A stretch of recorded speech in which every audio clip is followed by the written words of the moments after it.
Hola, ¿qué tal? ¿Cómo va? Seguimos con las clases de Python. Hoy vamos a ver algunas cositas más de la práctica 1. Primero vamos a empezar viendo estructuras de control, una nueva estructura de control que es if, que también la vamos a usar mucho en toda la materia para nuestros programas. If, que en inglés quiere decir sí, es condicional. En el programa se usa, si pasa esto, hacer tal cosa, si no pasa, hacer otra cosa, ¿sí?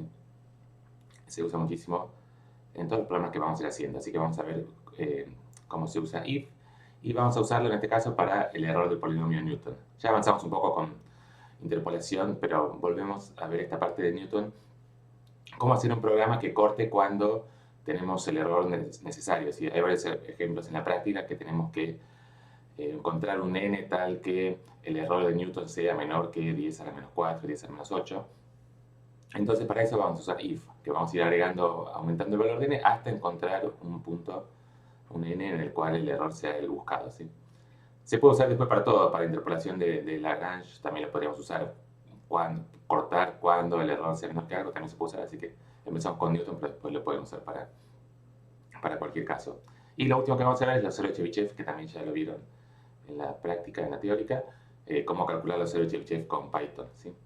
Nos va a quedar para después, para la clase del miércoles, la parte última de interpolación segmentada, que es interpolación lineal segmentada o interpolación por splines, que es no ser un único polinomio para todo el intervalo, sino dividir el intervalo en varios subintervalos y hacer interpolación en cada uno de esos intervalos, interpolación a trozos sería. Eso lo vamos a ver en la clase que viene. Hoy seguro con Ignacio creo que van a verlo también un poco en Python cómo se hace, así que lo pueden empezar a ver, después lo vemos completo acá, pero digamos, ya lo van a tener. Y cualquier cosa, digamos, la clase que viene tendríamos que tratar de terminar las cosas de Python de la práctica 1, así que cualquier duda que haya quedado, por favor me escriben por mail a mi mail y así las incorporamos al video del miércoles, todo lo que haya quedado pendiente. Tal vez si podemos hacer alguna cosita también de cómo calcular el máximo de una función usando Python, también lo vamos a ver. Bueno, empezamos con la clase de hoy. Primero, como siempre, importamos todos los paquetes. Y antes de meternos con usar el if en error de Newton, vamos a hacer un ejemplo muy simple. ¿Cómo se usa if? Entonces, por ejemplo, acá definimos m como factorial de 7, puede ser cualquier cosa m es un número, que acá lo definimos como factorial de 7. Y acá ponemos un if, que lo que queremos hacer es ver si queremos saber si el factorial de 7 es mayor que 100 o no. Entonces ponemos que imprima un cartel que nos diga eso, si m mayor que 7, que nos diga m mayor que 100, perdón, que nos diga m mayor que 100. Entonces la estructura siempre para todas las estructuras de control o incluso para definir funciones es el if, la condición y un dos puntos. Y después todo lo que tiene que hacer, si se cumple esa condición, va espaciada, si va indentada. Lo mismo que el for, todo lo que tiene que hacer en cada paso, en cada ciclo del for, va con espacios. Mientras mantenga los espacios, todo lo que haga acá lo va a hacer si se cumple la condición esta. ¿Sí? La condición que se tiene que cumplir es m mayor que 100. Ahora después agregamos esto, pero probemos así como está. M factorial de 7, no sé si saben cuánto es, si es mayor que 100 o no. Ahora vamos a saber. Y acá nos dice, acá puse en el print m, que es el valor que nos da factorial de 7, es 5040, bueno, es mayor que 100, entonces imprime el cartel, ¿sí? Si acá ponía factorial de 3, factorial de 3 es 6, ahí no pasa nada, ¿sí? Entonces el programa funciona, si es mayor que 100 nos sale un cartel m mayor que 100, pero si no es mayor que 100 no hace nada, y a veces nos gustaría que haga algo, si no es mayor que 100 que nos diga m no es mayor que 100. Entonces eso lo podemos agregar acá con un else. Perdón, acá ven cuando pongo enter me va al mismo renglón, entonces si acá por ejemplo pongo eso print hola, acá ahora no hace nada porque las dos instrucciones, los dos print están adentro del if que no se cumplió porque m no era mayor que 100, pero si acá ponemos 7 como antes, 5040 es mayor que 100, ¿sí? Y printola también lo hace porque está todo adentro del if, ¿sí? O sea, es bastante simple el if y lo vamos a usar muchísimo. Es simplemente, si se cumple esta condición, hacer todo lo que venga después. O sea, es fácil de entender, pero después usar unos programas, bueno, va a llevar un tiempo acostumbrarnos a dónde poner el if, cómo hacerlo bien el if, ¿sí? Pero esto, ahí lo que decía, entonces, si ponemos acá, por ejemplo, else, dos puntos, acá else quiere decir si no, o sea, si se cumple esta condición, hacer otra cosa, si no, hacer otra cosa. En el si no, en el else no hay que poner ninguna condición, no hay que poner else m mayor que 100 o else m menor que 100. Simplemente, si no se cumplió la condición del if, no importa no importa lo que sea, va a ser lo que venga después en el else, ¿sí? Entonces acá podemos poner print lo mismo para ponerlo completo, no es mayor que 100. ¿Sí? La negación de que es mayor que 100 es que no es mayor que 100. O podría poner es menor o igual que 100. Entonces acá solamente me imprime la parte de arriba, es mayor que 100, imprime solamente esto. Acá, perdón, encima lo puse mal, por suerte, como no. Acá fíjense como es un else, no llegó a leer esta instrucción, así que no dio error, pero está mal puesta así. O sea, que cuando el if ni siquiera llega a leer, ni siquiera se fija si está bien lo que pusimos después. Es mayor que 100, sí, y si acá ponía factorial de 3, 6 no es mayor que 100, ¿está bien? Es lo que hace este programa. Y simplemente para repasar algunas cositas más, vamos a hacer nuestro primer videojuego. Ahora es una industria muy grande, la producción de videojuegos, se necesitan muchos programadores, así que bueno, los introducimos en el mundo de los videojuegos para que tengan una salida laboral. Va a ser un videojuego muy simple hoy, que es este. Tenemos que acertar qué valor de m, qué valor factorial de qué número da 120. Este es el juego, ¿sí? Entonces el programa es así, m es factorial de 7, ahora vamos a ir cambiando este número de 7 con otra cosa. Y acá entonces, si m es igual a 120, queremos que imprima bingo, y si no, tenemos que probar de nuevo, print, probar de nuevo, ¿sí? Acá lo importante es, este es el mayor, m mayor que 100 es la condición acá.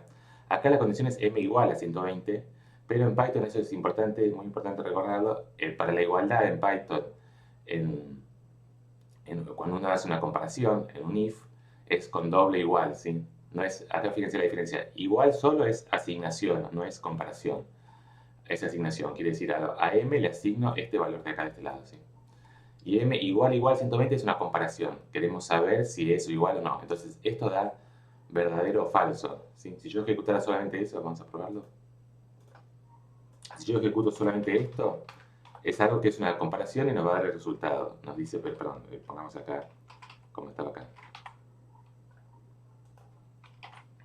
M factorial de 7, print, M igual 120. Imprime falso, ¿sí? Factorial de 7 ya vimos que era 5040, no es 120, entonces imprime falso, ¿sí? Entonces, fíjense la diferencia. Esto es asignación y esto es comparación, ¿sí? Siempre que vean igual, estamos comparando dos cosas y no estamos asignando nada, ¿sí?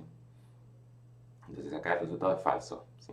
Lo mismo si acá pusiera m mayor que 120, acá nos da verdadero, ¿sí? O sea, esto se resuelve, digamos, Python lo calcula y nos da una respuesta, verdadero o falso. Entonces el if, si la respuesta de esta cuenta es verdadero, si esa comparación es verdadero, ejecuta lo que ven acá, y si no, no. Entonces, bueno, probamos ahora si con 7 funciona. ¿Qué pasa? Y no, nos dice proba de nuevo, ¿sí? No era igual a 120, ¿está bien? Es un juego muy divertido, pueden probarlo con su familia. Factorial de 3 tampoco no es. Bueno, a ver, probamos factorial de 5. Muy bien, bingo.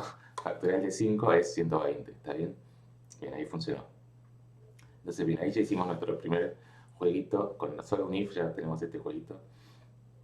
Pueden probarlo, pueden cambiar otras cosas, poner otras funciones acá y probar distintas cosas, ¿sí?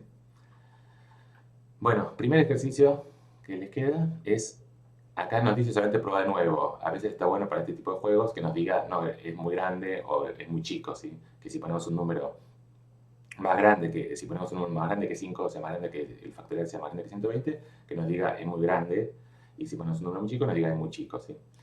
Eso prueben hacerlo, después en algún momento lo vamos a usar también, este tipo de condiciones que serían 3 condiciones, porque tenemos si es igual que haga algo, si es mayor que haga otra cosa, y si es menor que haga una tercera cosa, ¿sí?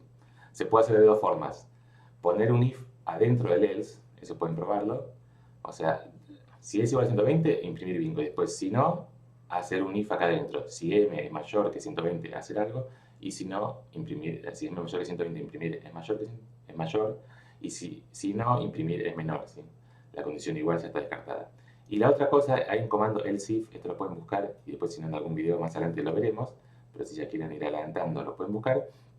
Y bueno, no lo vamos a usar mucho tampoco, pero lo pueden buscar. Else if, podríamos poner acá else if, y acá la condición m mayor que 120. Entonces, esto lo que hace es, si m igual a 120, hacer esto. Si no, fijarse ahora si m mayor que 120. O sea, este else if solamente se va a ejecutar. ¿Está bien así? Else if. Perdón, me da error. Elif, perdón, elif se llama. En cada lenguaje se llama distinto. Acá se llama elif. el if m mayor que 120 es esto, y después acá podría venir un else, ¿sí? No se los hago todo para no complicar tanto ahora, pero pueden buscarlo con el if y ver cómo hacer las tres opciones. Si es mayor que 120, si es mayor, que nos diga un número muy grande, si es menor, muy chico, y si acertamos, nos dice bingo. ¿Está bien? Ese sería el juego. Bueno, y ahora vamos a ver cómo usar esto para polinomio de Taylor. Queremos hacer un programa que vaya calculando distintos pasos, vaya agregando pasos del polinomio de Taylor hasta que el error se haga más chico que algo. Entonces, ya la condición ya es un if. Queremos que si el error es más chico que 10 a la 10, a la menos 10 o 10 a la menos 4, lo que sea, que termine el programa, ¿sí? Entonces tenemos un if. Lo vamos a hacer con E a la F, que el polinomio de Taylor es simple. Después lo pueden probar para cualquier otro polinomio de Taylor que hayan visto en la práctica o en los ejercicios. El polinomio de Taylor de la función e a la x es este que está acá. 1 más x al cuadrado sobre 2 hasta x a la n sobre n factorial. Lo podemos escribir así para pensarlo como sumatoria. Separamos el 1 de los demás. Podríamos haber puesto de igual a 0, como vimos la vez pasada. Y el error, esta es la expresión del error, ¿sí? Es la derivada evaluada en algún punto. La derivada siempre es e a la x, así que es evaluada en algún punto. Y el resto lo mismo, x a la n más 1, n más 1 factorial. C en el intervalo 0x. Acá cuando queremos acotar el error de Taylor de la exponencial, el módulo de esto es tomar módulo acá. Y acá el tema es que depende, esto es un ejercicio también en la práctica, creo que el 3.2, hay un tema que ahora depende si x es positivo o negativo, cuál es el c que maximiza el error. Si queremos maximizar el error, cuál es el c que tengo que tomar. Si x es positivo, la función e a la c, o sea, si c está entre 0 y x, el máximo de e a la c se alcanza en el valor x, ¿sí? Pero si si c está entre x negativo y 0, o sea, si x es negativo y c está entre x negativo y 0, el máximo de esa función se alcanza en 0. Entonces hay una diferencia, para acotar este error hay una diferencia si c es mayor que 0, si x es mayor que 0 o menor que 0. Esto es un poco de la práctica, así que no me meto mucho en esos detalles, pero acá supongamos que x es mayor que 0. Para simplificar todo lo que viene ahora lo hacemos suponiendo que x es mayor que 0, que queremos evaluar el polinomio de Taylor en un x mayor que 0. Después pueden ver cómo generalizarlo para x menor que 0. Entonces, cuando x es mayor que 0, e a la c lo puedo acotar por el extremo derecho, o sea, el valor de e a la c, lo máximo, lo mayor que puede valer es cuando c es lo más grande posible, o sea, cuando c es x. Entonces, el error en x es e a la x, podemos haber puesto, o acotarlo por 3 a la x para no calcular e a largo. Ponemos 3 a la x dividido en n más 1 factorial y módulo de x en n más 1, módulo de x a la n más 1. Como x es mayor que 0, acá sacamos el módulo, pero esto solo lo puedo sacar usando que x es mayor que 0, ¿sí? Si no, tendría que poner módulo de x a la n más 1. Bueno, pero entonces esta es la fórmula que tenemos del error de Newton para la función e a la x cuando x es mayor que 0, ¿sí? Es lo que dice acá. Como e a la x es una función creciente, el máximo de la c se alcanza en el extremo derecho del intervalo. Y cuando es el intervalo 0x, el extremo derecho es x. ¿Está bien? Bueno, entonces empezamos. Repasar esto, medio repaso de lo que ya vimos. Este es el polinomio de Taylor de la función e, es esto de acá. Creo que ya lo habíamos visto exactamente igual así en la clase pasada. Acá entonces, cuando termina el for, fíjense, esto es estamos definiendo todo como función ahora. Recibe un valor x, que es donde queremos su valor, y un n de cuántos pasos. Todavía no nos metemos con eso de cortar cuando el error sea. Simplemente un repaso de, empezamos dando un valor fijo de cuántos pasos. Si quiero hacer Taylor de grado 10, bueno, acá le paso n igual a 10. Hace el polinomio de Taylor, nos da el valor, acá lo estamos guardando todo en esta variable i, empieza i igual a 1 y le voy sumando los términos, y nos da la aproximación que obtenemos, la aproximación va a ser i, y imprimimos también la cota del error. O sea, lo nuevo con respecto a la clase pasada es que imprimimos también la cota del error que obtenemos, que es esta fórmula de acá, ¿sí? Esta expresión de acá, 3 a la x dividido factorial de n más 1 por x a la n más 1. Y también que devuelva, la función devuelve i, nos imprime el valor de i, nos imprime la cota del error, pero lo que devuelve es el valor de i, la aproximación que obtenemos, ¿sí? Acá ejecutamos, no hay error, está bien. Y ahora calculamos, por ejemplo, cuánto vale el polinomio de Taylor en 1 de grado 10, ¿sí? Y bueno, esto es lo que nos da, la aproximación es 2, 7, 1, 8, se ve bastante bien, muy parecida al valor correcto de e. Y el error, la cuota que tenemos del error es este 7,5 por 10 a la menos 8, ¿sí? O sea, con 10 pasos de Taylor nos aseguramos que el error que estamos cometiendo es menor que 7 por 10 a la menos 8. ¿Está bien? Entonces acá le dimos un valor fijo de n. Entonces ahora lo que queremos hacer es no quiero decirle yo el valor de n, quiero que lo calcule automáticamente para que el error sea chico, para que el error sea, por ejemplo, menor que 10 a la menos 10. ¿Sí? Si lo piensan, eso es lo que hace la calculadora o la computadora cuando le pedimos calcular algo, coseno de 0,5, coseno del pi sobre 4, lo que sea, e a la 1, e a la 0,5, no nos dice cuántos pasos queremos hacer de aproximación. Todo lo que hace la calculadora es aproximación, pero no nos pregunta cuántos pasos queremos. Nos da, calcula automáticamente cuántos pasos necesita hacer, no es exactamente Newton la calculadora, pero va a ser algo parecido, alguna aproximación, va sumando cosas, y lo que hace es calcular cuántos pasos tiene que hacer para tener todos los dígitos correctos. ¿Sí? Si nos va a mostrar 8 dígitos, la calculadora en general tiene 8 dígitos, hace los pasos que necesite para tener un error menor que 10 a la menos 8. Si estamos en Python, que es 16 dígitos, los algoritmos de Python calculan automáticamente cuántos pasos tengo que hacer de aproximación para tener un error menor que 10 a la menos 16. ¿Sí? O del orden de 10 a la menos 16, tal vez un poquito más grande que 10 a la menos 16. ¿Está bien? Entonces, en general uno sabe de antemano el error que quiere. Uno puede especificar con 10 dígitos representativos me alcanza, pero si estamos trabajando con un programa y ya sabemos que lo único que vamos a mostrar son los 16 dígitos, no tiene sentido. En Python, por ejemplo, nunca tendría sentido hacer algo con un error menor que 10 a la menos 20, porque igual no me guarda los 20 dígitos. Entonces, ¿para qué voy a pedirle hacer algo con error menor que 10 a la menos 20 si solamente me va a guardar los primeros 16? O sea, el error numérico va a ser siempre más grande que 10 a la menos 20, va a ser siempre del orden 10 a la menos 16. Pero acá empecemos con esto. Queremos un error menor que 10 a la menos 10. Un error teórico, ¿sí? O sea, que la cota del error nos dé menor que 10 a la menos 10. ¿Sí? Podrían acumularse algunos pequeños errores numéricos en este caso, pero no van a ser graves. Entonces, el error numérico no tenemos forma de acotarlo, digamos, por algunas cosas teóricas. ¿Sí? Es muy difícil ir a restar esos errores, o no vimos cómo hacerlo. Bueno, entonces lo que hacemos, vamos a hacer así. Vamos a poner un n muy grande y que termine, o sea, siempre en esto como estamos, vamos a hacer igual un for, entonces vamos a poner un valor muy grande, como que queremos esperar hasta 500 pasos, entonces hace hasta 500 pasos, le decimos al programa. Pero cuando llegues a un error menor que la 10 a menos 10, cortar, ¿sí? Esto está bueno, no poner directamente solamente la condición de que el error sea menor que 10 a menos 10, poner también una cantidad máxima de pasos para que el programa no se cuelgue, si algo está mal o estamos dando un argumento que no converge. Entonces, queremos que, bueno, igual, en 500 pasos termine. Si no alcanzaste convergencia, bueno, tiene que dar error. Eso es lo que vamos a hacer. La primera parte está copiada de acá, ¿sí? Esto es el factorial. Ahora vemos esta instrucción de acá, pero empezamos igual. For i in range 1 a n. O sea, empieza valiendo 1, le vamos sumando en cada paso el término correspondiente, el término iésimo de la sumatoria. Y lo que hacemos ahora, la diferencia es que acá el error estaba recién calculado para el print, para imprimir. Pero acá lo calculamos en cada paso, ¿sí? Acá no hacía falta calcular en cada paso porque ya queremos que nos devuelva el error al final de todo. Pero acá como queremos ir viendo en qué momento cortar, tenemos que ir calculando el error en cada paso. Entonces el error en cada paso es, ahora en vez de n, perdón que empecé hablando un poquito rápido, perdón.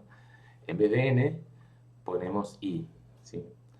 Porque queremos hacerlo en cada paso. Entonces el error en el paso iésimo es la misma fórmula que teníamos, pero con i en vez de n. I más 1 factorial de i más 1 dividido factorial de i más 1 por x a la i más 1. Y entonces este es el error, el error teórico en el paso i, ¿sí? La cota que tenemos. Entonces, si el error es menor que 10 a la menos 10, ahí queremos que termine el programa, que no siga. Entonces, ¿cómo hacemos para hacer esto? Bueno, es un if, esto es lo que vimos del if. If el error menor que 10 a la menos 10, va a hacer varias cosas ahora. Primero, imprimir cuál es la aproximación que encontramos. Después nos interesa que nos diga la cantidad de pasos. Está bueno saber cuántos pasos tuvo que usar para llegar a esa aproximación, para encontrar un error menor que 10 a la menos 10. ¿Sí? Lo que nos pide ese ejercicio siempre, ¿qué valor de n tengo que tomar para que el error sea menor que algo? Bueno, acá nos va a imprimir ese valor de n que tenemos que tomar. Es i y no n, fíjense que el n está como fijo, y el i es la cantidad de pasos que tuvimos que usar, porque en cada paso vamos aumentando 1 el valor de i. ¿Sí? Y print i. Esta parte de acá ahora la vemos, vamos así directamente, vamos así por ahora. Y acá el retorno al final, si terminaron los 500 pasos, bueno, igual devuelve i. Si lo encontró antes, nos imprime estos cartelitos. Si terminaron los 500 pasos y no alcanzó que el error se cumpla, igual devuelve algo, ¿sí? Y esto que no les dije es, acá, esto es nuevo también, digamos, n igual a 500. Uno puede darle un valor que se llama por defecto, o en inglés por default, un valor default a las variables, que es n igual a 500. Si no pongo ningún valor de n, va a tomar ningún segundo parámetro cuando llamo a la función, va a tomar n como 500. Si le pongo un valor, que es lo que ahora estamos viendo acá abajo, si le pongo un valor, va a usar el valor que le estamos dando, ¿sí? Entonces, cuando hacemos esto así como está ahora acá, esto primero ejecutemos a ver si funciona. Ahí quedó bien sin error. Cuando hacemos esto que está acá, el Taylor 310 va a llamar a Taylor con x igual a 3 y n igual a 10. ¿Sí? Ahora lo probamos. O sea, este valor que está acá lo va a ignorar. Va a usar el valor que le estamos pasando nosotros. ¿Sí? Probamos esto. Pero empezamos probando con un valor grande. Probemos con 100 pasos de Taylor. Y le pedimos que nos calcule e a la 3. Empecemos también con un valor más chiquito, con el 1. Entonces, fíjense lo que pasa. E Taylor 100, queremos que calcule el polinomio Taylor en x igual a 1, 100 pasos, el valor del error es siempre menor que 10 a la menos 10. ¿No? Nosotros estamos pasando con parámetros y queremos siempre calcular con error menor que 10 a la menos 10. Entonces, lo que nos calculó el programita es que en 13 pasos, la cota esta del error ya ahí da menor que 10 a la menos 10. ¿Sí? Entonces, la aproximación que tenemos es esta. Y acá le imprimimos de nuevo el valor que nos dio la función, es lo mismo, estos dos numeritos son los mismos, ¿sí? Podemos acá imprimir lo que había borrado, el valor correcto de e a la 1, es esto, y bueno, si uno se fija acá, tiene que ser un error, el error tiene que aparecer recién en el dígito 10, ¿sí? Porque estamos pidiendo error menor que 10 a la menos 10, ¿sí? Se necesitaron 13 pasos. Si agrando el valor, como estamos desarrollando en x igual a 1, esto tendría que ir aumentando, la cantidad de pasos necesarias tiene que ir aumentando, ¿sí? Acá aumentó, ahora son 18 pasos, ¿sí? Pero siempre se mantiene que el error es menor que 10 a la menos 10, ¿sí? Entonces se ve que este programita es mejor que el otro que teníamos, que es un valor de n fijo.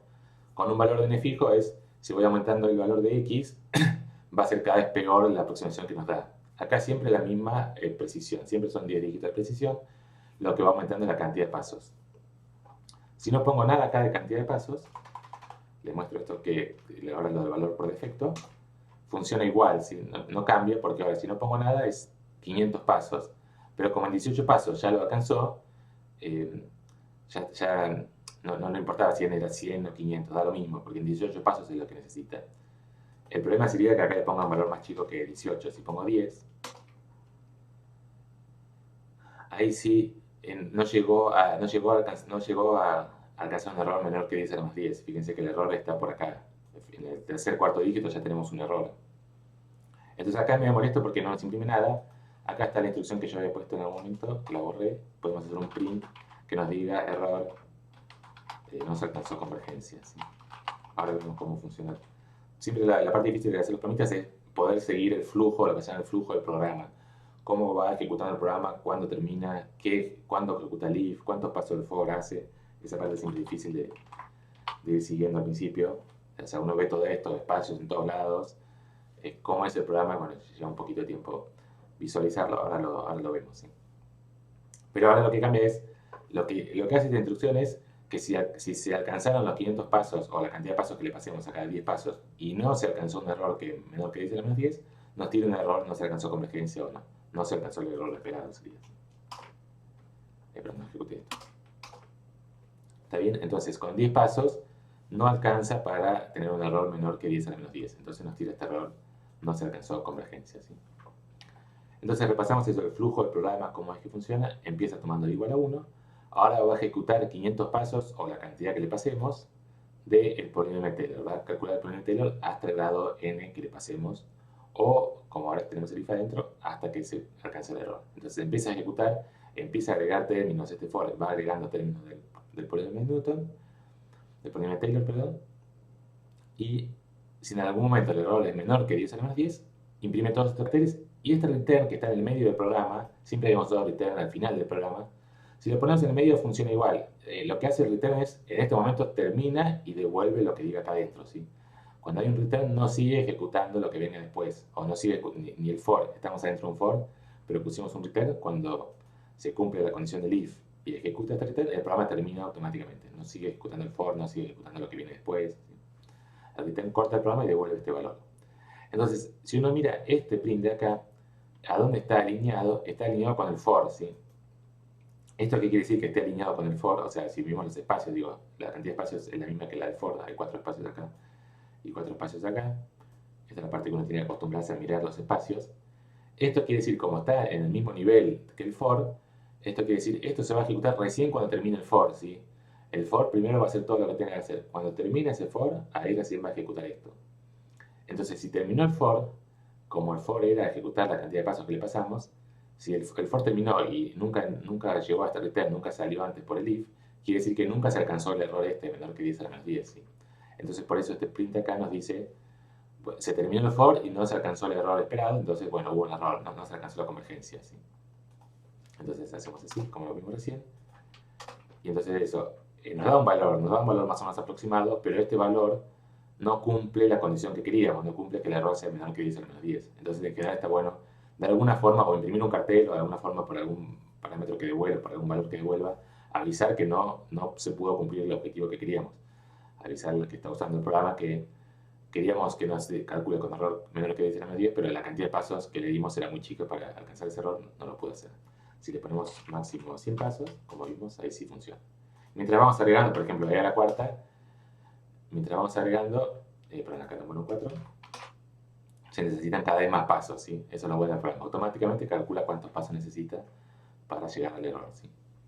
Esto todo es muy teórico y acá tenemos la complicación de que tenemos que calcular una cota teórica del error, aplicar esta fórmula. Ya vimos que la fórmula también depende si x es mayor que 0 es esta, pero si x es menor que 0 en verdad es otra. O sea que lo que hicimos solamente lo podemos usar para x mayor que 0.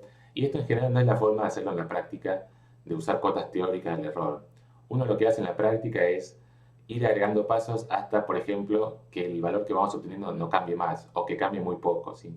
Uno en general no usa cotas teóricas para acotar errores en la práctica, sino que lo que uno usa es que se alcance convergencia en el programa. Por ejemplo, eso, que lo que voy agregando en cada paso sea muy poquito, que la variación sea muy chiquita.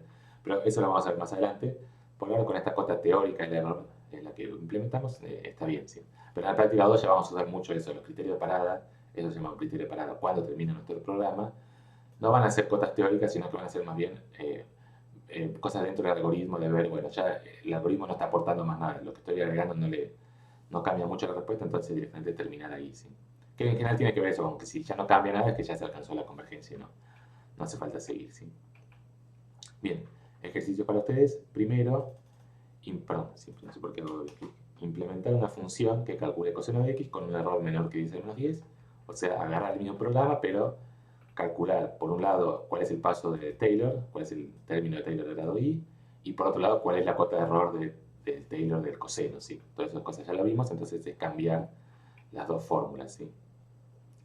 Y otra posibilidad es, acá pusimos 10 a la menos 10 fijo, queremos siempre con error que 10 a la menos 10, pero tal vez queremos que el usuario nos diga, que el que vamos a ver el programita nos diga qué error quiere. A veces le necesita error de menor que 10 a menos 4. Si están haciendo ejercicios de la práctica, por ejemplo, a veces el error es menor que 10 a menos 4, a veces menor que 10 a menos 8. Bueno, podemos agregar acá un parámetro epsilon, eps, así, y que sea, cuando uno lo llama, le diga cuánto va a valer este valor. Así, acá reemplazo esto por eps, y que el usuario sea el que llama la función, sea el que diga cuánto vale ese valor. ¿Sí? Eso también lo vamos a ver mucho en la práctica 2. Este es el tipo de programa que vamos a ver mucho en la práctica 2. Calcular algunas cosas, resolver ecuaciones numéricamente con algún programita. Y ahí entonces tenemos varios parámetros. Cuándo tiene que parar el programa, cuántos pasos hacer, ¿sí? Bueno, esos son dos ejercicios que pueden hacer. Y lo último que vemos hoy es calcular los ceros de Chebyshev. Vieron en la práctica varios ejercicios que en general, si hacemos interpolación, ahora pasamos a interpolación. Si hacemos interpolación en puntos equipaciados, el error suele ser, no suele ser, digamos, es un resultado teórico, el error, la cota del error es peor, para puntos equipaciados, es peor que para puntos de Chebyshev. O sea, Chebyshev es como los mejores puntos que podemos tomar para minimizar el error de interpolación. Entonces vamos a ver eso. Primero repasamos, esta es una función, es un ejemplo clásico para ver el problema de los puntos equipaciados. Vamos a interpolar esta función en 5 puntos equipaciados. Esto lo hago un poquito rápido. Esta es la función. Excelente programa esa función que está ahí. Y acá está copiado de la clase pasada, interpolación en puntos equipaciados. Tomamos un linspace para x, evaluamos f, esta función la evaluamos en x. Construimos el polinomio interpolador.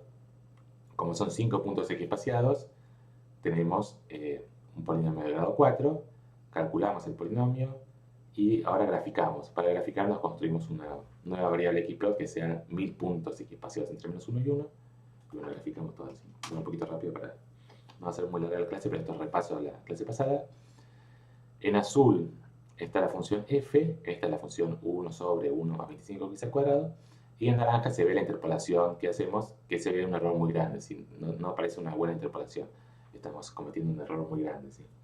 Acá a veces es mejor si uno quiere probar distintos valores de n, poner por ejemplo acá n igual a 5, y entonces acá podemos poner n y acá n menos 1, ¿sí? El grado siempre es 1 menos que la cantidad de puntos, entonces esto nos permite ahora cambiar 10 puntos x espaciados, pero probamos con 5 para ver que funciona. 5 puntos hace lo mismo, y si ponemos 10 por ejemplo, ahí se ve cómo cambia, ¿sí? Esto nos permite cambiar fácilmente. La función azul es siempre la misma y el polinomio de interpolación vamos tomando distintos valores de n, ¿sí? Bueno, ahora queremos hacer lo mismo con los ceros de Chebyshev. Bueno, para calcular los ceros de Chebyshev, ya no me olvidé cuánto tiempo vamos, tenemos dos posibilidades. Una posibilidad es definir los polinomios de Chebyshev usando esta definición recursiva. No sé si no me fijé la verdad, si la vieron en la teórica o en la práctica, esta definición recursiva como polinomios, ¿sí?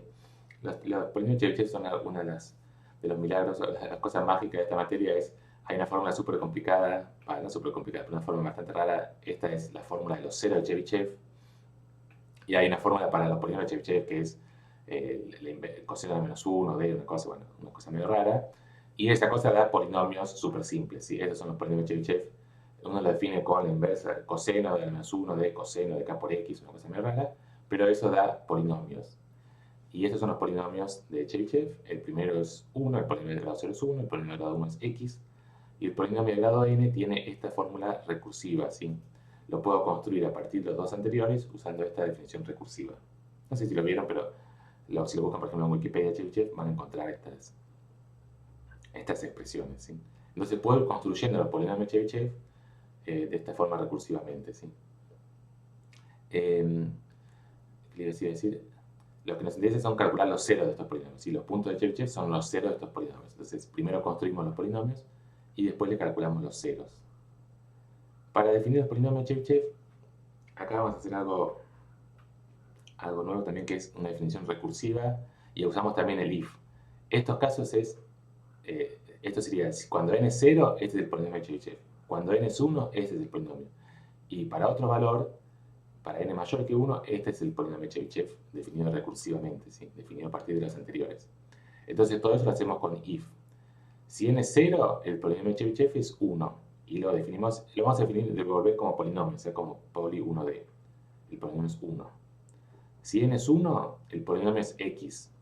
¿Cómo defino con poli 1d el polinomio x? Acuérdense que es, empezando de atrás para adelante, los términos. Entonces, el término independiente es 0, acá pongo un 0, y el término de grado 1, el coeficiente es 1, porque acá tengo una x. Entonces, este polinomio 1, 0 es el polinomio x. Y si n es mayor que 1, es esta fórmula recursiva, 2 por x tn-1 menos tn-2, ¿sí? Entonces, primero definimos el polinomio x, que es lo mismo que acá, esto es px, es simplemente el polinomio x, y ahora la fórmula es 2 por px Chebys n-1, ¿sí? El polinomio n-1 menos Chebys n-2, menos el polinomio n-2, ¿sí? Acá esta definición recursiva, creo que no lo habíamos hecho antes, es medio raro al principio entender cómo funciona. Estamos definiendo una función y dentro de la función nos llamamos a la misma función. Parece algo que no va a terminar nunca. ¿Cómo defino Chebys? Bueno, como Chebys, o sea, adentro de la definición estamos llamando a la misma función. Pero funciona porque cada vez que la llamamos vamos bajando el n, y en algún momento vamos a caer en algunos de estos dos casos que no se llaman recursivamente, que no llaman a nadie, ¿sí? O sea, en algún momento todo esto va a terminar porque cuando llego a Chebys 0 o Chebys 1, nos va a dar los valores de acá, ¿sí? Todas estas definiciones recursivas no vemos mucho, pero lo podemos entender de acá. Simplemente estamos programando, si uno entiende esta parte de matemáticas, de esta definición recursiva matemática, bueno, este es el programita que dice exactamente eso. Cuando n es 0 es esto, cuando n es 1 es esto, y cuando n es más grande que 1, es la suma de estos dos o la resta de estos dos polinomios, ¿sí? Y acá ya vimos que todos estos son polinomios, entonces puedo operar normalmente con polinomios, porque son todas variables del tipo poli 1d.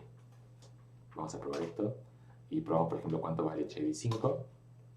Nos da este polinomio, ¿sí? Si lo buscan, no sé si en la materia lo vieron, o lo buscan en internet, lo que sea, fíjense que el polinomio de grado 5 de Chebyshev es 16x a la quinta menos 20x cubo más 5x. Y ahora a partir de esto, ¿cómo le calculamos las raíces? Bueno, acá es un truco de poli 1d, tiene una función .r que nos da las raíces, ¿sí? .r nos da las 5 raíces, ¿sí? Esta 1, 2, 3, 4 y 5, ¿está bien? O sea, está buenísimo. Definimos un polinomio cualquiera y .r nos da las 5 raíces. Esto en este caso parece demasiado, parece muy simple porque es un punto R, una letrita chiquita, punto R ya nos da las raíces, pero es un poquito demasiado, estamos usando que cómo calculó Python las raíces de eso, le estamos confiando a Python que es que usar una función avanzada de Python para calcular las raíces, ¿sí? O sea, esto es una forma de hacerlo bastante simple, definir un polinomio y usar punto R, pero internamente para Python es como súper complicado lo que estamos haciendo de calcular 5 raíces de un polinomio de grado 5 es en general una tarea complicada, ¿sí? Entonces, acá digamos es algo rápido, pero estamos abusando un poco de que las funciones de Python son muy eficientes, ¿sí? Entonces, estamos calculando este punto R para que nos dé las 5 raíces del polinomio. Pero bueno, ya las encontramos, las 5 raíces, entonces ahora las podemos usar. En vez de x, ahora le ponemos x2 para definir los nuevos puntos, que ahora nuestros puntos van a ser los 5 puntos que acabamos de calcular, los 5 puntos estos de acá, ¿sí? Acá no están ordenados de menor a mayor, ¿sí? Ven que están desordenados. ¿O están desordenados? Sí, sí, porque viene 0,95, 0,58. No, esta función .r no, los da desordenados. Pero no importa, para interpolación es irrelevante en el orden en el que le pasamos los puntos, ¿sí? Uno en general para hacer todas las cuentas y visualizar prefiere siempre todo ordenado, pero para los programas no afecta nada, ¿sí? Y acá simplemente copiamos todo lo que habíamos hecho de la vez anterior. Y acá esto programa no lo pongamos, el polinomio original no lo ponemos. Este sería en x espaciados. Y este es en el punto de Chebyshev. ¿Sí? El nuevo que definimos x2 son los puntos de Chebyshev, y2 es f evaluado en los puntos de Chebyshev, c2 es el polinomio interpolador en los puntos de Chebyshev, y p2 es convertir los coeficientes que nos devuelve polyfit, lo convertimos a polinomio, y acá graficamos todo, ¿sí? Probemos esto así. Y bueno, esto es lo que nos da, ¿sí? Comparado con lo que teníamos acá, esto con n igual a 4 queremos comparar, n igual a 5, perdón. Esta es la función de acá, y esta es la otra. No sé si lo llegan a ver, se ve que es un poquito mejor, pero para poder comparar bien, acá lo que podemos hacer es agregar el otro gráfico, ¿sí? Esto es bueno ponerle nombres distintos. Uno es P2, es el polinomio de Chebyshev, el polinomio interpolador en los puntos de Chebyshev, y P era el polinomio interpolador en los puntos espaciados. Tal vez podíamos poner un nombre, podíamos haber puesto un nombre un poco mejor, P sub Chebyshev y P sub x espaciados. Hubiese sido un poco más claro. Pero bueno, lo que importa es ponerle dos nombres distintos para poder graficarlos a los dos. Y entonces acá vemos P2 es el polinomio Chebyshev en los puntos interpolados, en la interpolación en el punto de Chebyshev, y P es el polinomio de interpolación en los puntos x espaciados, ¿sí? Si se fijan, los puntos de Chebyshev donde estamos interpolando son estos de acá. Los puntos de interpolación son donde se corta la curva naranja o verde con la función original, con la función azul. Entonces los puntos x espaciados, fíjense, es el menos 1, el menos 0,4, no, menos 0,5, perdón, menos el 0, 0,5 y 1, los puntos donde se corta. Y los puntos de Chebyshev están un poco tirados hacia los bordes. Esa es cómo funciona la técnica de Chebyshev, es usar puntos más hacia los bordes. Eso hace que la interpolación sea mejor en los bordes, que es donde en general están los problemas, ¿sí? Los puntos equipaciados tienen errores grandes en los bordes. Y esto lo soluciona tomando más puntos cerca de los bordes, ¿sí? Bueno, entonces acá podemos comparar. Acá lo mismo, podemos tomar un n más grande y ver qué pasa. N igual a 10, por ejemplo. Y acá entonces pedimos el polinomio Chebyshev de grado n. Todo lo que hicimos funciona para cualquier n, ¿sí? Toda esta función está definida para cualquier n, entonces podemos tomar cualquier n. Acá ponemos n-1. Si ejecutamos, ahora fíjense, el naranja es el polinomio Chebyshev. El verde sigue siendo el polinomio en grado 5, porque no lo puse todo. Podríamos poner todo junto, pero no, para no demorarnos lo hago. Pero fíjense ahora, mientras más puntos agrego, acá está interpolando súper bien ahora. Está medio rara la forma, que es una curva que va oscilando y el polinomio original, la función original no oscila, pero sí vemos que se pega muy bien a la función. Y acá tiene un error grande en el centro. Entonces el polinomio Chebyshev minimiza los errores en los extremos, tal vez tiene un error en la punta, pero este error igual sigue siendo más chico que el error de interpolación que tenemos en esos extremos, ¿sí? Bien, esa era una posibilidad. Sí, para ir terminando, perdón. La otra posibilidad es usar la fórmula que vieron también en la teórica. Directamente tenemos una fórmula que nos da exactamente cuáles son los ceros de Chebyshev, ¿sí? Entonces, acá fue eso, como usar demasiadas cosas muy avanzadas para calcularlos, calcular los polinomios, calcular las raíces, que son funciones bastante complejas, calcular las raíces de un polinomio de 5 es algo bastante complejo, pero tenemos una expresión cerrada, lo que se llama en matemática una expresión cerrada, que es que sabemos exactamente cuáles son los ceros de Chebyshev que son estos valores, coseno de 2k menos 1 sobre n. Entonces podemos usar esa fórmula, ¿sí? ¿Esto qué es? Nivel 5. Esto es para k. Tenemos que usar esta fórmula, son, por ejemplo, si tenemos 5 puntos, tenemos que usar para k igual 1 hasta 5 esta fórmula acá, ¿sí? Entonces definimos los puntos del 1 al 5, que k sea los puntos del 1 al 5, y le aplicamos esta fórmula a este vector, ¿sí? Acá hay dos magias en esta materia. Una es Chebyshev, que es increíble que estos sean cero de un polinomio, que un polinomio tenga estos ceros cosenos. Y la otra magia que vamos a ver, que usamos mucho en la materia, es NumPy, que hace todo, siempre sabe lo que queremos hacer, hace todo, todo funciona perfecto, que es, definimos este vector y ahora le aplicamos esta función que está definida acá, coseno de 2k menos 1 sobre 2n por pi, se le aplicamos a este vector k y nos devuelve los ceros de Chebyshev. Ahora vamos a verlo. Nos devuelve los ceros de Chebyshev, ¿sí? Si comparamos con lo que ya habíamos hecho la vez pasada, son los mismos puntos, ¿sí? Está escrito un poquito distinto porque bueno, no sé, por algunas cosas de cómo aproxima, pero son exactamente los mismos valores, ¿sí? Acá el 0 en vez de 0 pone 10 a la menos 17. Entonces, esta fórmula coseno de 2k menos 1 sobre 2n por pi. Acá tendríamos, uno pensaría, bueno, voy a hacer un for, le voy dando distintos valores de k dentro del for, pero no, directamente con definir un vector que sea los puntos del 1 al 5 y aplicarle toda esta función a este vector del 1 al 5, ya nos da exactamente las 5 raíces, ¿sí? Acuérdense eso, todas las funciones NumPy las puedo aplicar coordenada a coordenada a cualquier vector. Entonces hago todas las cuentas estas a la vez con una sola instrucción, ¿sí? Entonces no le hago una guarda de interpolación porque es lo mismo, es solamente dos formas de calcular los ceros de Chebyshev, pero después una vez que los tenemos es lo mismo como los encontramos, ¿sí? Para la interpolación lo único que usamos son cuáles son los valores, ¿sí?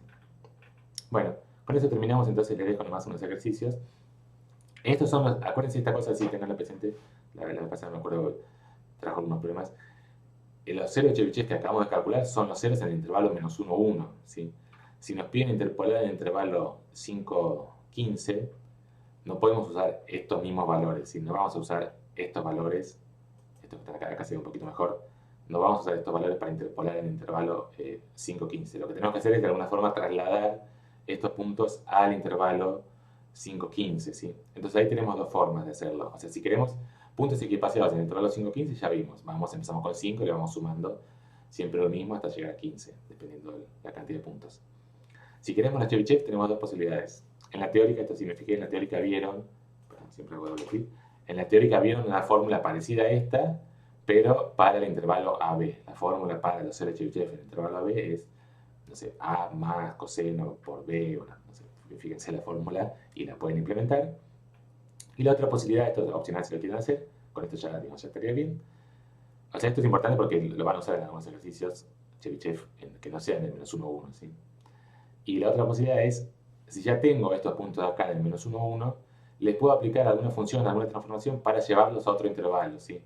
Quiero convertir lo que pasa en el menos 1, 1 en convertir todo eso al intervalo AB, entonces ahí simplemente aplicar una función lineal. A los ceros estos le aplico una función lineal, le aplico una transformación, le sumo algo, le divido por algo y me los va a convertir en puntos en el intervalo AB. ¿Cuál es esta función? No sé si lo vieron, tal vez lo vieron en la práctica, no me acuerdo. Tengo que buscar la función que transforma el intervalo menos 1, 1 en el intervalo AB. Esto es lo mismo que pensar cuál es la recta que pasa por estos dos puntos, que pasa por el menos 1A y el 1B, ¿sí? Si lo piensan, dibujamos una recta que pasa por el menos 1A y el 1B, eso quiere decir que f de menos 1 va a ser A, ¿sí? Porque es lo que dice acá, si pasa por el punto menos 1A, quiere decir que f de menos 1 va a ser A, y f de 1 va a ser B, ¿sí? Entonces, como f de menos 1 es A y f de 1 es B, es una recta que pasa por los puntos menos 1A, 1B, es como que transforma para cualquier punto en el intervalo menos 1, 1, lo va a transformar linealmente en un punto en el intervalo AB, ¿sí? Entonces, esa es una forma de transformar estos valores de Chebyshev, trasladarlos al intervalo AB, ¿sí? Esa es otra posibilidad, pero como dije, ya lo dije, ya me di cuenta que quedó medio complicado lo que estoy diciendo, así que si quieren no lo hagan, pueden hacer esta posibilidad y bueno, si tienen ganas, por eso está como opcional, pueden probar esta otra forma, ¿sí? Bueno, entonces con eso terminamos lo que queríamos ver de Chebyshev. Nos queda pendiente de la práctica, así de los temas de la práctica nos queda pendiente la última parte de interpolación segmentada, lineal segmentada, interpolación por splines y alguna cosita más, después voy a mirar si alguna cosita más hace falta, eso de calcular el máximo, tal vez alguna cosa más, así que cualquier duda que haya quedado de la práctica 1, alguna cosita que no hayan podido hacer con Python, me escriben y para la clase del miércoles ya la incorporamos, ¿sí? Bueno, eso es todo entonces. Gracias, saludos.